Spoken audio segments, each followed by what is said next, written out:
Bersama saya, Elder Michael dan juga Encik Midor di hadapan saya, di hadapan kami semua. Untuk kita semua pada pagi ini.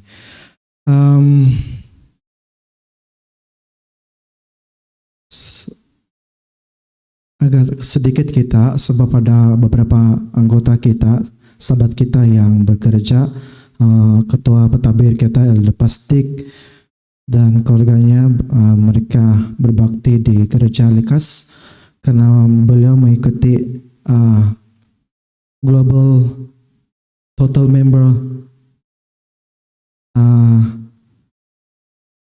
Kongres untuk dia bermula dari kemarin lagi sehingga kalau tidak silap hari ini ataupun besok.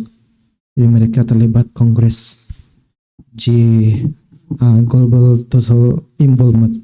Oke, jadi untuk saat ini sebelum kita mulai, kita akan belajar bersama. Mari kita berdoa dan saya pimpin kita dalam doa.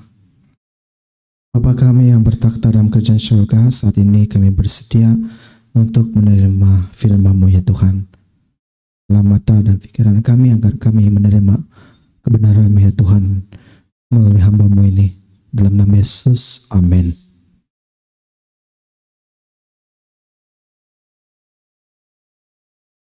Oke, pada sabat ini saya ingin membawa salam daripada komunikasi daerah Malangang untuk kita semua, dan daripada jawatan daripada ketua-ketua gereja daerah Malangang, dan juga ada beberapa yang EJK Induk 2024 dan 2025 memberi kepercayaan saya untuk menjawab sebagai komunikasi untuk daerah kita. Dan tidak sangka pula saya terkejut Pastor Benedict memberi saya tugas yang sangat besar, yaitu EJK bagian komunikasi juga, tetapi di bagian departemen melalui Bible Project Reading dan juga Prayer Network. Sangat besar untuk Sabah Mission. Untuk pagi Sabat ini kita punya tajuk seperti yang kamu lihat, ialah Communication as God's Tool for Peace and Healing, atau kita bilang komunikasi sebagai alat Tuhan untuk menjadi saluran damai dan penyembuh. Namun saya ingin memaparkan sebuah gambar disclaimer. So ini kena hati-hati ya. Saya ingin menjelaskan, oke? Sebelum saya menyampaikan pelajaran ini, saya mau menjelaskan bahwa apa yang saya kongsikan hari ini bukan untuk menegur atau menjatuhkan siapa-siapa, oke? Jadi pelajaran ini bukan ditujukan kepada individu yang tertentu.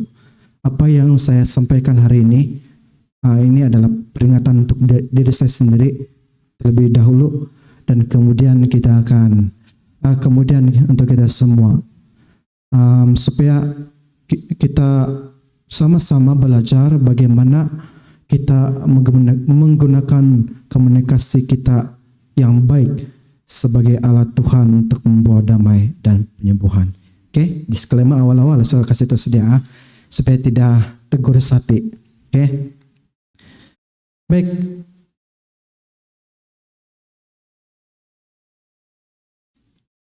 Dalam dunia ini kadang-kadang kacau, orang mudah tersinggung ataupun kecewa. Setiap kata-kata atau tindakan kita boleh jadi alat Tuhan kalau kita lakukan itu dengan kasih dan sabar. Tujuan kita ini adalah untuk membawa damai, menyembuhkan hati orang yang lain, dan memberikan harapan. Jadi di sini bahwa komunikasi bukan sekadar kita bercakap saja ataupun kita menulis, tetapi cara macam mana kita sebarkan kasih Tuhan kepada orang. Ada satu ayat dikatakan dalam Amsal Amsal 15 ayat 1 dalam versi BM ataupun bahasa Melayu dikatakan, jawapan yang lembut merendahkan kemarahan, sedangkan kata-kata yang pedas membangkitkan amarah. Sebentar.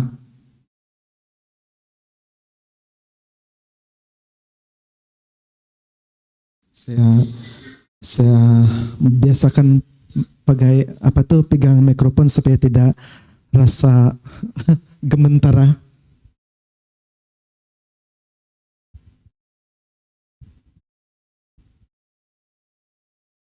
Oke, daripada ayat ini yang kita dapat belajar bahwa kekuatan kata-kata lembut itu, cara kita bercakap boleh kasih pengaruh hati orang lain. Kata-kata tenang, kata-kata yang lembut, dan penuh kasih mampu memenangkan situasi yang tegang. Jadi, misal kata, kalau ada konflik, kalau ada konflik, kita bagi jawaban yang sabar, dan agar dapat kita kasih merendahkan kemarahan lawan berbicara. Dan sebaliknya, kata-kata yang menyakitkan ini boleh menyinggung atau boleh menuduh cenderung akan memperburukkan keadaan situasi yang boleh memicu kemarahan atau pertengkaran. Prinsip komunikasi Kristiani menekankan bahwa penting untuk kontrol kita punya lidah kita. Guna kata-kata membangun, memenangkan, bukan menyakiti, bukan memprovokasi.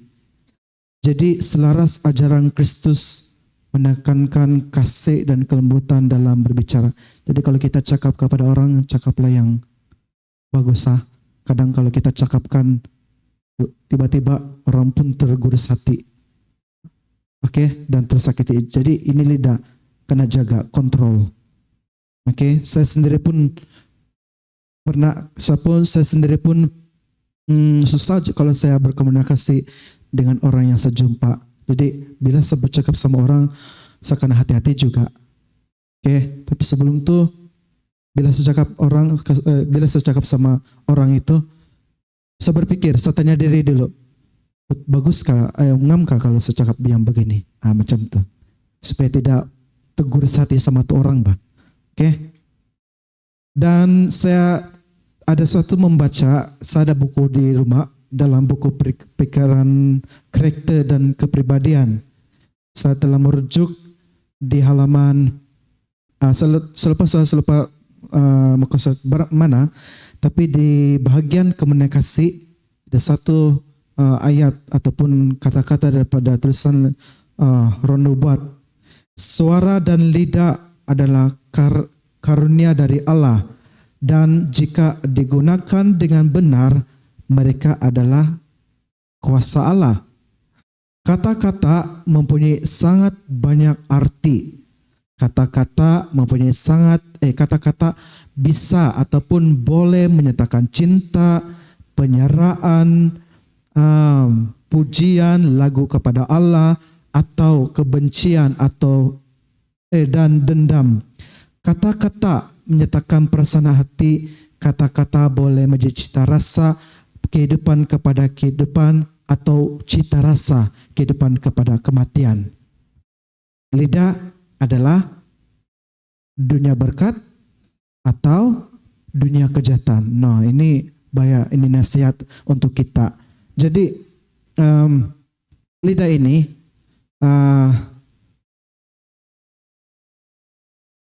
kena hati-hati juga kalau kita bercakap sama orang. Allah memberikan manusia kemampuan bercakap, tetapi bila kita gunakan dengan betul, memang kata-kata itu menjadi kuasa dari Allah. Dan saya tidak mau panjang lebar, sebab ini pun sudah paham dengan apa yang kita sudah lihat di hadapan kita, sebagai peringatan untuk kita masing-masing. Dan di sini ada beberapa poin, ada 3 poin yang saya letakkan di slide saya. Satu, komunikasi yang mengubahkan bermula dari hati yang dipenuhi kasih. 1 Yohanes 4 ayat 19, kita mengasihi orang lain karena Allah mengasihi kita terlebih dahulu. Dan Kolose 4 ayat 6, hendaklah kata-katamu sentiasa penuh kasih, jangan hambar, sehingga kamu tahu bagaimana kamu harus memberi jawab kepada setiap orang. Jadi perkataan dan cara kita berkomunikasi hanya boleh membawa perubahan yang baik. Kalau kita kalau hati kita terlebih dahulu dipenuhi dengan kasih Tuhan. Kalau hati kita penuh kasih, maka kata-kata yang akan membina itu dan menenangkan itu dan menyembuhkan itu akan melembutkan hati orang.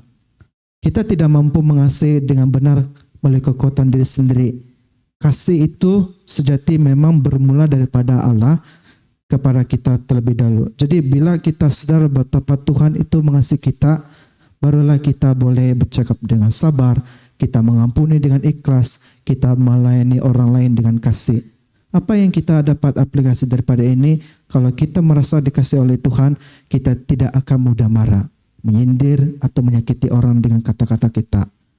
Dan daripada Kolose 4 ayat 6 ini dikatakan, hendaklah kata-katamu sentiasa penuh kasih, jangan hambar sehingga kamu tahu bagaimana kamu harus memberi jawab kepada orang. Ingat, kata-kata ini penuh kasih bermaksud kata-kata yang lembut, sopan, membangun. Oke, perkataan yang kita cakap ini sama orang mesti bijak, jujur, dan membawa kebaikan, bukan tawar, bukan menyakitkan. Tuhan mau kita tahu macam mana kita bercakap dengan orang yang berbeza-beza tanpa melukai hati orang. Aplikasi yang kita dapatkan daripada Kolose 4 ayat 6, menegur dengan kasih boleh, bukan dengan marah. Menyampaikan kebenaran tanpa merendahkan orang lain. Menggunakan kata-kata yang membawa damai, bukan perpecahan. Ingat, kalau kita cakap salah, kita cakap sama orang, kompom, orang mudah marah. Dan berlakulah perpecahan dalam gereja kita. Hati-hati. Seterusnya, masih dalam poin yang pertama, apapun yang kita pelajari di sini ialah 1, perkataan yang menyembuhkan datang dari hati. Hati kita yang penuh kasih, yang ikhlas. Jika kita ingin menjadi saluran damai, kita perlu terlebih dahulu menerima damai dari Tuhan. Dan kasih nyata dapat melembutkan hatinya, hati yang keras dan membawa penghiburan. Dan salah satu praktikal yang kita mau lakukan dalam hidup kita adalah kita bagi kata-kata dorongan kepada sahabat-sahabat kita yang mengalami kesukaran. Kita cakaplah sama tuh orang, cakap yang lembut-lembut. Oke? Menahan diri daripada membalas kata-kata kasar, sebaliknya memilih untuk memberi jawaban yang lemah, lembut sahaja. Oke? Usahakan, praktikkan. Saya pun berusaha juga untuk praktik memperbaiki cara macam mana kita berkomunikasi dengan orang. Oke, poin yang kedua, komunikasi sebagai saluran damai. Ada 2 ayat, Matius 5 ayat 9, berbahagialah orang yang membawa damai, karena mereka akan disebut anak-anak Allah. Dan Roma 12 ayat 18, sedapat-dapat kalau bolehlah, hal itu bergantung kepada kamu, hiduplah dalam perdamaian, rukun dengan semua orang. Coba. Oke, Tuhan panggil kita untuk gunakan kata-kata kita, nada suara kita, sikap kita sebagai alat untuk mendamaikan, bukan kasih timbulkan pertengkaran. Jadi melalui komunikasi yang lembut, mesti kita bijak juga. Kita jadikan menjadi saluran damai Tuhan kepada orang lain. Seperti ayat daripada Matius 5 ayat 9 dikatakan bahwa Tuhan tidak hanya mau kita hidup damai, tetapi aktif membawa damai. Orang yang membawa damai akan mencerminkan sifat Allah sendiri. Cara kita bercakap dan tindakan menunjukkan sama ada kita ini benar-benar anak-anak Allah. Dan dalam komunikasi kita memilih kata-kata yang menenangkan, bukan yang membakar emosi.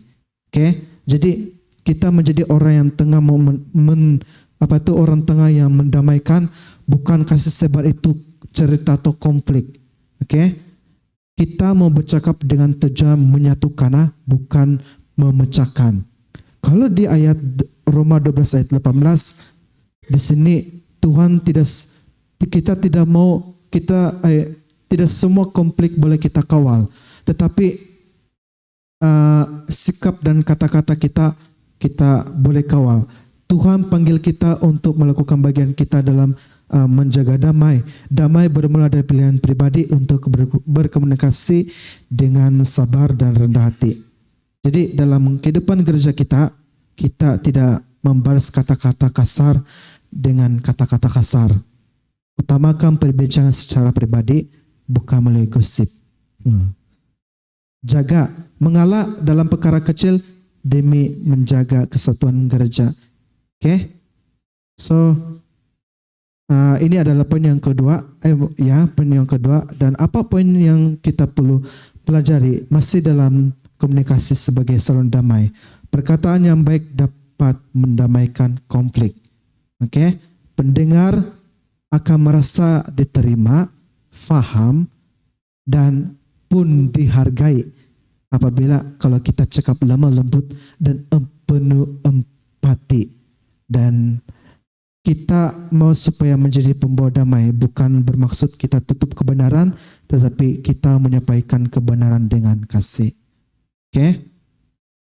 Jadi ada yang tanya saya, salahkah kita tegur kepada orang? Tidak, salah juga. Tapi kita hati-hati juga cara kita bercakap dengan orang. Hati-hati. Macam mana kita mempraktik dalam hidup kita? Selesaikan perselisihan dengan menahan diri daripada mengungkit kesalahan yang lama, masa lalu. Bagilah ucapan terima kasih kepada anggota gereja yang banyak membantu tanpa mengira size perbuatan. Ini praktikal untuk kita. Dan yang terakhir, poin yang ketiga, kita di penghujung kesimpulan. Komunikasi yang menyembuhkan hati yang luka. 2 ayat, Efesus 4 ayat 29, janganlah ada perkataan kotor keluar dari mulutmu, tetapi pakailah perkataan yang baik untuk membangun di mana perlu, supaya mereka mendengarnya beroleh kasih karunia. Yakobus 3 ayat 17 hingga 18. Tetapi hikmat dari atas adalah pertama-tama murni, selanjutnya pendamai, peramah, penurut, penuh belas kasihan, dan bawa-bawa baik, tidak memihak dan tidak munafik, dan buah terdiri daripada kebenaran, ditaburkan dalam damai untuk mereka yang mengadakan damai.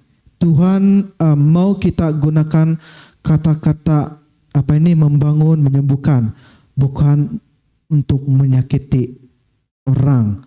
Perkataan yang lahir dari hikmat Tuhan boleh kata kasih pulih hati yang luka, memenangkan jiwa yang gelisah, dan membawa damai. Daripada Efesus 4 ayat 29, perkataan kotor itu bukan hanya kata kasar tetapi juga kata-kata menjatuhkan, menyindir, menghakimi, atau melukai perasaan orang lain. Tuhan mau kita memilih perkataan yang membangun, bukan menjatuhkan. Kata-kata yang memberi semangat, menguatkan, dan membawa harapan, itu yang terbaik.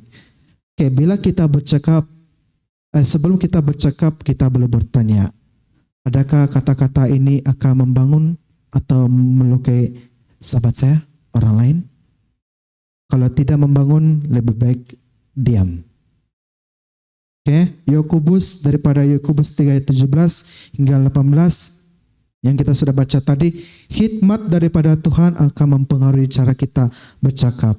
Komunikasi yang bijak akan lemah lembut, penuh belas kasihan, tidak kasar atau memaksa, Orang yang bercakap dengan hikmat, Tuhan akan menabur damai, bukan konflik. Oke, dalam kehidupan gereja menegur dengan kasih ya, bukan dengan marah. Mendengar, kita dengar dulu sebelum bercakap. Mencari pemulihan hubungan, bukan kemenangan pribadi. Oke? Dan untuk poin yang kita pelajari daripada poin yang ketiga ini adalah kata-kata kita dapatnya menyembuhkan hati yang terluka, memberi pengharapan kepada mereka yang putus asa, memperkuatkan mereka yang goyah. Memberi kata-kata penghiburan dan doa dapat mengubah suasana hati seseorang. Sebagai praktikal untuk kita, kalau kita mau menjadi seorang komunikasi yang baik, maka kita mengirim message yang menguatkan kepada anggota gereja yang sedih atau ya sakit, bersedih. Kita bagi nasihat yang membangun, bukan untuk menghakimi, bukan menjatuhkan. Sebaliknya kita bagi kata-kata ini kepada orang membangun. Oke, tapi bijak juga, kena bijak dan harus sebelum kita bercakap dengan orang kita berdoa dulu, baru kita boleh bercakap. Oke, kalau dia pun salah, hati-hati juga cara kita menunggu. Oke, kalau kita sembarangan cakap, kompom dia pun marah, kan tersakiti. Jadi hati-hati cara kita bercakap. Jadilah komunikasi yang baik kepada orang. Oke? Supaya kita tidak menimbulkan perselisihan, pertengkaran, konflik dalam gereja. Sebenarnya kita mau gereja kita menjadi pendamai kepada semua kita. Oke? Itu yang kita mau. Maka kita boleh nampak kesatuan gereja kita. Sebagai kesimpulan, komunikasi kita adalah alat Tuhan. Boleh menjadi saluran damai, penyembuh hati, dan penyebar kasih Kristus. Setiap kata yang kita ucapkan atau kita tulis akan membawa pengaruh kekal kalau kita gunakan dengan kasih dan karunia kata-kata kita. Oke? Jadi mari kita berkomitmen hari ini untuk satu, biarkan hati kita dipenuhi kasih Kristus terlebih dahulu sebelum kita bercakap dengan orang. Dan yang kedua, jadilah pembawa damai setiap interaksi. Dan yang ketiga, gunakanlah kata-kata untuk membangun, menyembuhkan, dan memberkati, bukan menjatuhkan. Jangan sampai kalau kita cakap sama orang, jangan sampai orang pun terasa tegur hati. Kalau cakap sembarangan saja, hati-hati. Saya pun kadang bahaya juga kalau saya, tapi itulah berusaha untuk perbaiki. Oke, bila kita jumpa dengan orang, ingat, pikir dulu sebelum kita bercakap dengan orang. Oke, jadi itu saja yang kita dapat belajar. Terima kasih karena kamu mengambil perhatian. Tuhan memberkati.